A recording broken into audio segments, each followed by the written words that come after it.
चंडीगढ़ में आज किसानों का बड़ा प्रदर्शन देखने को मिला, जहां पंजाब के विभिन्न किसान संगठनों ने मिलकर शहर में रोष मार्च और धरना दिया।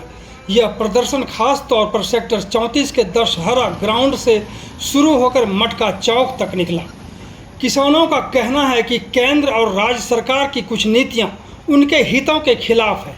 प्रमुख मुद्दे इस प्रकार से हैं: भारत अमेरिका व्यापार समझौते का विरोध, लैंड पूलिंग पॉलिसी का विरोध, एमएसपी यानी न्यूनतम समर्थन मूल्य की गारंटी की मांग, कर्ज माफी और अन्य लंबित मांगे। किसानों का आरोप है कि ये फैसले उनके भविष्य और खेती को नुकसान पहुंचा सकते हैं। यह आंदोलन मुख्य रूप से भारतीय किसान यूनियन, एकता उग्राहा और अन्य किसान संगठनों की अगुवाई में किया जा रहा है। शहर में ये क्या असर पड़ा, ये भी आपको हम बताएंगे। सेक्टर 34 और आसपास के इलाकों में भारी भीड़, शहर में कई जगह जाम जैसी स्थिति पैदा हो गई। प्रशासन को ट्रैफिक डायवर्जन लागू करना पड़ा। इस प्रदर्शन के कारण पूरे चंडीगढ़ में यातायात प्रभावित हुआ और लोगों को काफ़ी परेशानी का सामना करना पड़ा। किसानों ने साफ चेतावनी दी है कि अगर उनकी मांगें नहीं मानी गई तो आंदोलन को और तेज किया जाएगा। आंदोलन वाले दिनों में बड़े स्तर पर प्रदर्शन और चंडीगढ़ घेराव की भी संभावना जताई जा रही है। आज सुबह से ही किसान ट्रैक्टर, ट्रॉलियां और झंडों के साथ सेक्टर 34 के दशहरा ग्राउंड में इकट्ठा होना शुरू हो गए थे। इसके बाद एक बड़ा मार्च निकाला गया जो शहर के प्रमुख मार्गों से होता हुआ मटका चौक तक पहुंचा। किसानों ने हाथों में बैनर और झंडे लेकर सरकार के खिलाफ नारे लगाए। कई जगहों पर भाषण और संबोधन भी हुए। किसान नेताओं ने सरकार को चेतावनी देते हुए कहा कि यह सिर्फ शुरुआत है। इस बड़े प्रदर्शन का असर पूरे चंडीगढ़ शहर में देखने को मिला। सेक्टर 34, सेक्टर 22, सेक्टर 17 और इसके आसपास के इलाकों में भारी भीड़ रही। कई प्रमुख सड़कों पर लंबा जाम रहा। ऑफिस जाने वाले लोगों और आम नागरिकों को परेशानी का सामना करना पड़ा। पुलिस और प्रशासन को ट्रैफिक डायवर्जन लागू करना पड़ा।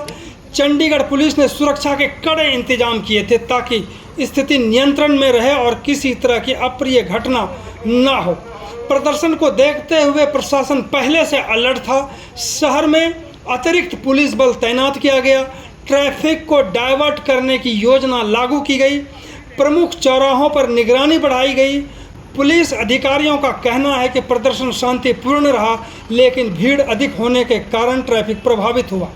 किसानों ने साफ शब्दों में चेतावनी दी है कि अगर उनकी मांगों पर सरकार ने कोई ठोस कदम नहीं उठाया तो आने वाले दिनों में आंदोलन को और तेज किया जाएगा। संभावना जताई जा रहे हैं कि चंडीगढ़ का घेराव किया जा सकता है। बड़े स्तर पर देश भर में प्रदर्शन हो सकते हैं। आंदोलन लंबा चल सकता है। चंडीगढ़ में किसानों का यह प्रदर्शन सिर्फ एक विरोध नहीं, बल्कि किसानों के बढ़ते असंतोष का संकेत है। एमएसपी नीतियों और आर्थिक सुरक्षा को लेकर किसानों की चिंता साफ दिखाई दे रही है।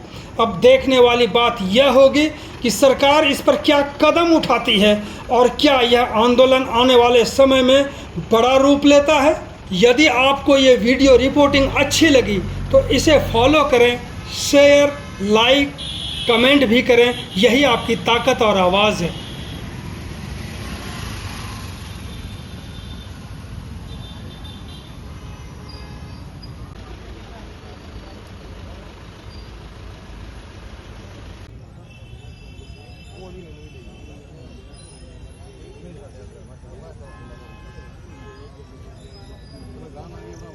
सारे रुकेगी वापस 34 ਸੈਕਟਰ ਪਹੁੰਚੇਗਾ ਤਾਂ ਮਟਕਾ ਚੌਂਕ ਤੋਂ ਵਾਪਸ 34 ਸੈਕਟਰ ਆਏਗਾ ਤੇ 34 ਸੈਕਟਰ ਦੇ ਵਿੱਚ ਆ ਕੇ ਜਿਹੜੀ ਇੱਕ ਰੈਲੀ ਗਰਾਊਂਡ ਨੂੰ ਪਹੁੰਚਿਆ ਜਾਏਗਾ।